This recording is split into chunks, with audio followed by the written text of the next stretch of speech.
Hola, soy Gabriel León y estás escuchando La Ciencia Pop, un podcast sobre historias de ciencia. Una de las primeras manifestaciones artísticas que podemos encontrar en la historia de nuestra especie es la pintura. Prueba de ello son, por ejemplo, las obras de arte que encontramos al interior de las cavernas en Francia y España. Sin embargo, originalmente era muy difícil pintar y nuestra paleta de colores no era muy amplia, principalmente eran colores negros y café, derivados de minerales y después de productos de origen animal.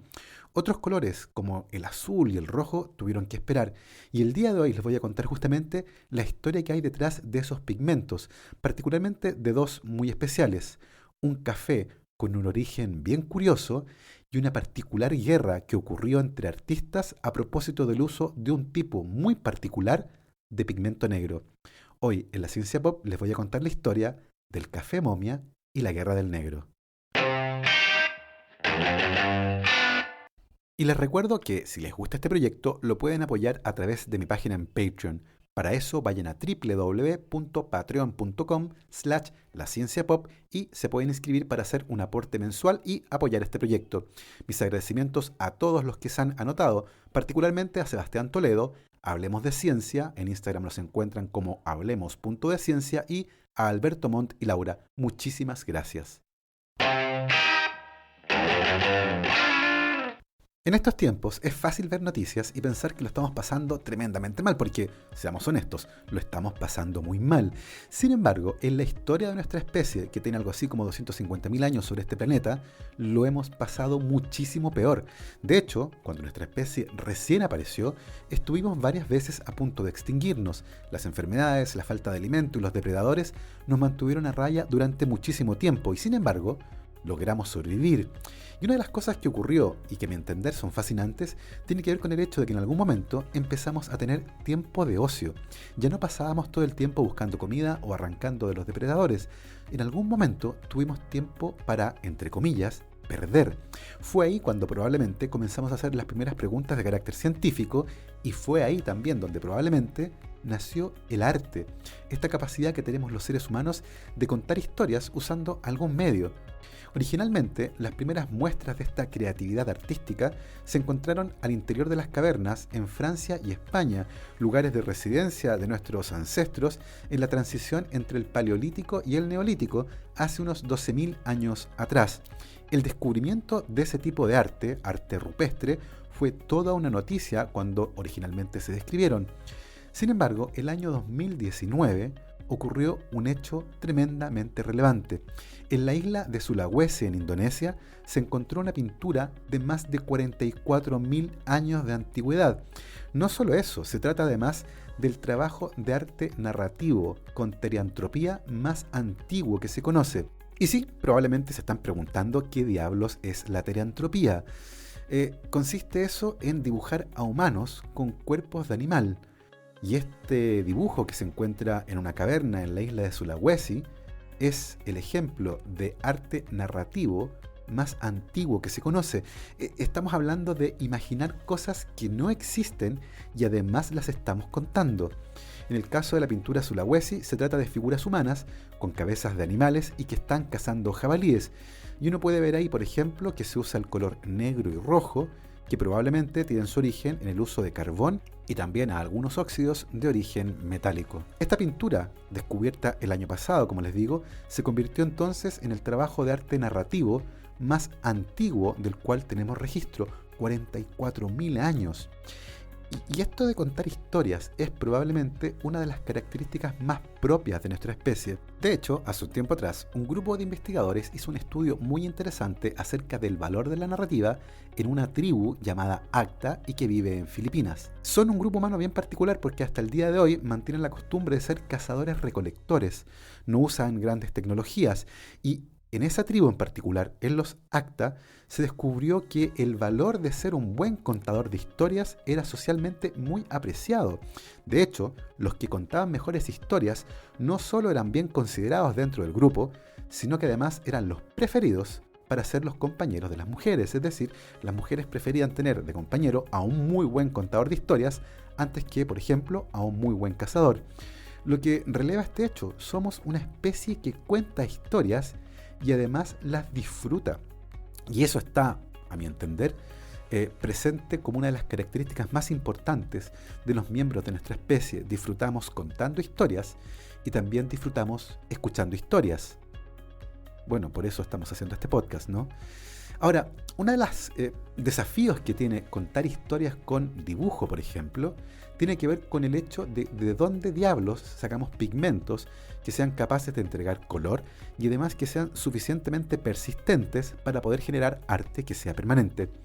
Los pigmentos, en ese sentido, son moléculas capaces de reflejar cierto tipo de luz y por lo tanto aparecer frente a nuestros ojos y frente a nuestro cerebro teniendo un tipo particular de color. Los primeros pigmentos que utilizamos eran partes de plantas y animales que tenían moléculas de color y que al ser molidos podían ser utilizados para hacer arte o teñir ropa. Esos pigmentos eran tremendamente escasos y por lo tanto además eran carísimos y por la misma razón se mantenía en secreto su origen. Una vez que alguien descubrió un pigmento, lo quería vender y por lo tanto no quería contarle a nadie de dónde lo había sacado o cómo lo había fabricado. De hecho, había algunos pigmentos que eran tan escasos que se convirtieron casi en un mito.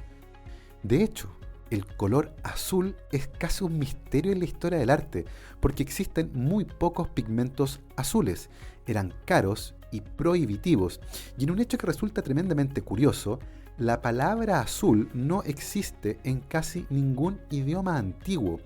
Uno de los pocos idiomas antiguos que tiene una palabra para el color azul es el egipcio, porque en Egipto existía un mineral llamado lapislázuli y que también lo encontramos en Chile y que era de ese color. Sin embargo, varios estudiosos del lenguaje y que han analizado, por ejemplo, obras literarias de la Grecia antigua, encuentran descripciones muy curiosas para cosas que son regularmente de color azul, como el mar. Eso ocurre porque al no existir el uso de un pigmento de color azul, en el fondo, al no ser parte de la vida cotidiana, básicamente no existía una palabra para el color azul y conceptualmente, básicamente, no existía. Sin embargo, cuando fue un poco más común y se empezó a usar en el arte, era extremadamente caro y por eso que muchas veces solo podían costearlo los miembros de la realeza y cuando encargaban un cuadro y en ese cuadro se iba a usar el color azul, se compraba por encargo y estableciendo claramente cuánto de ese pigmento azul carísimo se iba a utilizar. El lapislázuli, que es mineral de óxido de silicio y aluminio con azufre y cloro, era una de las pocas fuentes que había de color azul. Molido, generaba un pigmento que era utilizado en pintura y que se conocía con el nombre de azul ultramar. Ese nombre deriva del latín, ultramarinus, literalmente de más allá del mar, haciendo referencia a que era un pigmento que era importado de Asia por vía marítima. En América también había un pigmento de un origen extremadamente curioso y que fue mantenido en secreto durante muchísimo tiempo, la carmina o el rojo cochinilla. Se trata de un pigmento rojo que se prepara a partir de insectos como Dactylopius coccus y se usa para darle color a las comidas y a las telas y, como es seguro de comer, hasta el día de hoy la industria alimenticia lo prefiere por sobre otros colorantes de origen sintético. No solo eso, durante mucho tiempo la ropa de los cardenales católicos se tiñó con rojo cochinilla y su fuente se mantuvo en secreto hasta que los biólogos lo descubrieron en el siglo XVIII. Durante muchísimo tiempo, entonces, nuestra recolección de pigmentos dependió de lo que encontrábamos tanto en minerales como en plantas principalmente.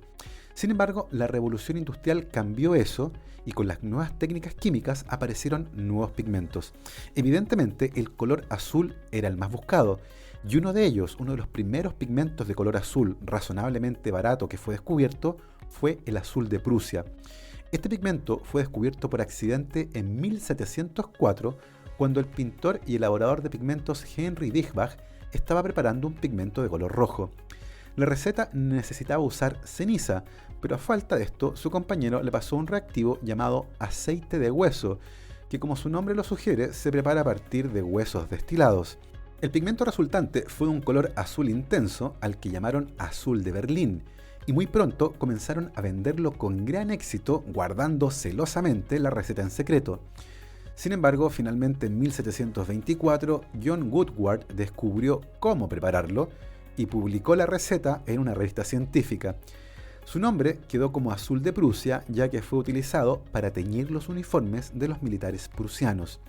El azul de Prusia lo podemos encontrar, por ejemplo, en la Gran Ola de Kanagawa de Hokusai y también en La Noche Estrellada de Vincent van Gogh. Y de manera curiosa, el azul de Prusia también está en la lista de medicinas esenciales de la OMS, porque sirve como antídoto para la intoxicación con metales pesados radioactivos, como el talio y el cesio. Efectivamente, el azul de Prusia, que en su estructura contiene hierro, es capaz de unirse a estos metales pesados y eventualmente puede hacer que el tiempo de permanencia de metales radioactivos como el talio y el cesio sea menor en el cuerpo de una persona que está intoxicada. Pero sin lugar a dudas, si de historias de pigmentos curiosas se trata, mi historia favorita es la del café momia, un popular pigmento que fue utilizado en la pintura desde mediados del siglo XVI y hasta mediados del siglo XX, y que, tal como su nombre lo sugiere, se preparaba usando momias molidas. Las momias egipcias se hicieron tremendamente populares en Europa en la época medieval, principalmente por sus usos medicinales. Por un lado, se creía que había algo especial en ellas, una suerte de energía vital, esa cosa que hacía que sus cuerpos se conservaran durante tanto tiempo, a pesar de que estuvieran muertos. Y por otro lado, existía la antigua tradición de usar alquitrán para tratar una variedad gigantesca de enfermedades, pero el alquitrán era tremendamente difícil de conseguir en Europa. Ahora, como el alquitrán fue usado para preparar a las momias, estas se convirtieron en una fuente alternativa de alquitrán, de tal forma que era más fácil conseguir momias que alquitrán en Europa. Así que las momias pasaron a ser parte del repertorio de materiales usados para preparar todo tipo de medicinas. De hecho, la palabra momia deriva de la palabra persa para referirse al alquitrán, que es mumia. Esta palabra luego se comenzó a usar para referirse a los cuerpos embalsamados que se encontraron en el antiguo Egipto. Luego de la ocupación de Egipto por parte de las tropas de Napoleón en 1798, hubo un resurgimiento en el interés por la antigua cultura egipcia en Europa y, por supuesto, por las momias. Esto incluyó un lucrativo mercado de venta de momias destinadas a Europa. En Inglaterra, por ejemplo, era común que se celebraran fiestas para abrir momias, las que despertaban un gran interés. De hecho, era tal la cantidad de momias disponibles que incluso se usaban en chimeneas para generar fuego y calor. Y ya que los europeos se tragaban, untaban y fregaban momias molidas, no fue raro que a alguien se le ocurriera usarlas para pintar. Así, los cuerpos momificados, molidos, se mezclaban con varias resinas y así, ¡paf!, nació el café momia. En la pintura El interior de la cocina de Martin Drolling, pintada en 1815, podemos ver un uso extensivo del café momia, aunque muy probablemente no eran egipcias. Se cree que fue hecho con los restos momificados de algunos reyes de Francia que fueron desenterrados de la Basílica de Saint-Denis. El pintor Edward Burne-Jones pensaba que el nombre café momia era solo para referirse al tipo de café, pero cuando durante un encuentro con otros pintores le informaron del real origen de este color, se horrorizó. Fue al taller de su casa, tomó el último tubo de café momia que le quedaba y procedió a darle cristiana sepultura en el jardín de su casa. En 1964, el director de la compañía C. Robertson & Co., fabricante de materiales para artistas, anunció que dejarían de fabricar el café momia por falta de materia prima. Como pueden ver, la historia de varios pigmentos es fascinante, pero a mi entender ninguna se compara con la Guerra del Negro, una particular guerra que ocurrió entre artistas hace muy poco tiempo atrás sobre los derechos para usar un tipo muy particular de pigmento negro, pero eso lo veremos después de este corte. La Ciencia Pop cuenta con el auspicio de Micrae, la primera marca de dermocosmética chilena. Su crema facial anti-envejecimiento contiene el extracto único BioAlgae, creado en Chile en base a lo mejor de la microalga clorela. Su concentrado tiene propiedades que generan efectos nutritivos y directos sobre tu piel. Vayan a www.micrae.cl y podrán comprar con un 15% de descuento si utilizan el código promocional CienciaPop, todo junto. Micrae, dermocosmética basada en ciencia. Como les contaba antes del corte, uno de los colores más utilizados en la historia, y porque probablemente fue uno de los primeros en estar disponible, era el color negro, probablemente utilizado a partir de los restos quemados de madera. Existen dos formas de entender el color. El primero es la síntesis de color sustractiva, que es el típico que se utiliza en aquellos sistemas de impresión CMYK, que viene del inglés Cyan, Magenta, Yellow and Black. En ese sistema que se utiliza para pigmentos, la mezcla de todos ellos eventualmente podría crear un pigmento de color negro. Por otro lado, existe la síntesis de color aditiva, que se utiliza para referirse a aquellos colores que aparecen cuando se mezcla luz. En ese escenario, la mezcla de todos los colores utilizando luz genera el color blanco, y por lo tanto, en la síntesis de color aditiva, el color negro se refiere a la ausencia completa de luz. En cualquiera de los dos sistemas, uno puede entender que el negro se refiere a cualquier tipo de pigmento, o a la ausencia de luz en el otro caso, que consigue justamente hacer que no se refleje ninguna longitud de onda. Estamos hablando entonces de un pigmento que es capaz de absorber la mayor cantidad posible de luz y reflejar la menor cantidad posible de luz. Los negros que utilizamos actualmente cumplen parcialmente con esa premisa, ya que no existe un pigmento que sea capaz de absorber completamente la luz, y eso puede resultar un problema para algunas áreas muy específicas de la tecnología.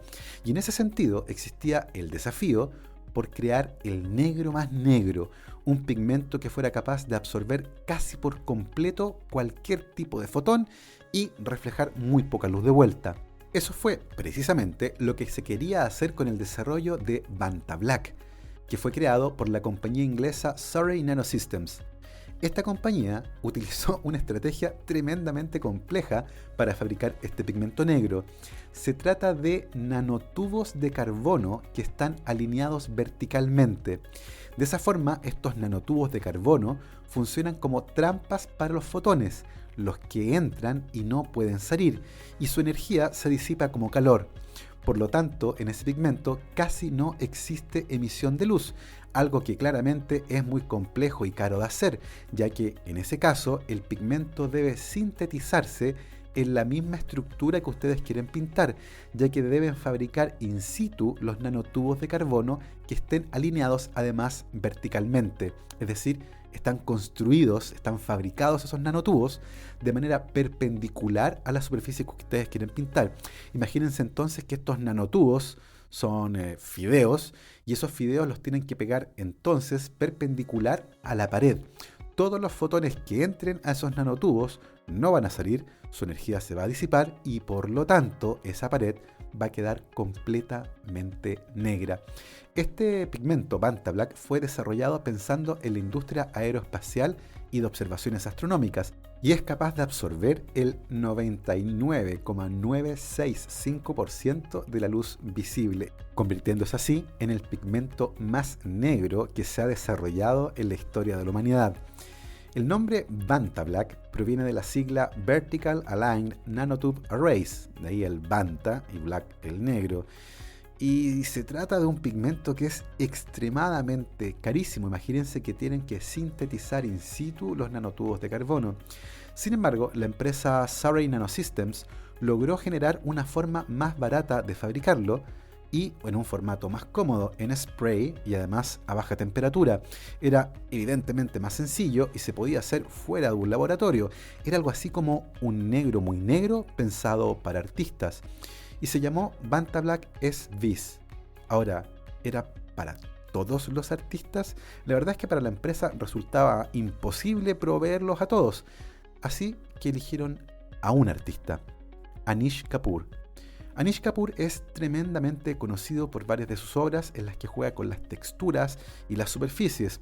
Una de las más conocidas es The Cloud Gate o el Poroto, que se encuentra en el Millennium Park en Chicago, que es esta especie de poroto gigante y que además tiene una superficie que es reflectiva. Vayan a darse una vuelta por Instagram y van a encontrar un montón de fotos de gente que está ahí en el Cloud Gate, en el Millennium Park de Chicago.